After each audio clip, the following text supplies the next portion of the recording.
Spain میں جب مسلمانوں کی حکومت قائم ہوئی تو جس شہزادے کو ایک کو حکومت ملی باپ کے بعد، تو وہ رمضان میں صبر نہیں کر سکا، اور مالکی فقہا کے ہاں فتویٰ یہ ہے کہ وہ 2 مہینوں کے روزے رکھنے کی بجائے کفارہ ادا کر دے۔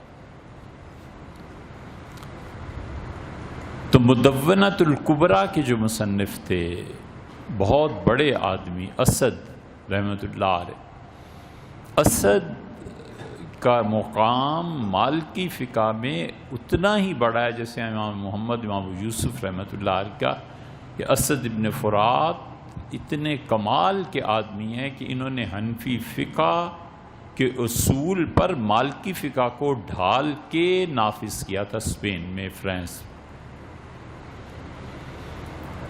تو بہت بہت بڑے مفتی تھے، بڑے بڑے لوگ ان کی عزت، احترام، ادب چھپ جاتے۔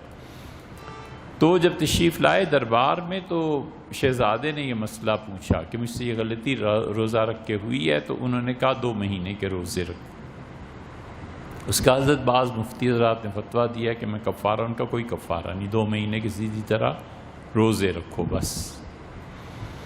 جب اجلاس ختم ہو گیا تو وہ جن مفتیوں نے فتویٰ دیا تھا انہوں نے طلب فرمایا اور کہا شہزادوں کو یہ فتویٰ دیتے ہو تاکہ خدا کا دین کھیل بن جائے؟ اس کے لیے کیا مشکل ہے؟ 30 روزے اگر ہوں اور 30 دن روزے توڑ دے اور یہی حرکت کرے تو اس کے لیے کیا مشکل ہے فدیے کا دینا؟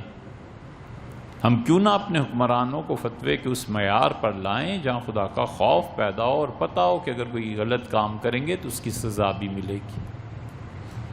یہ موقف اور مزاج ہے۔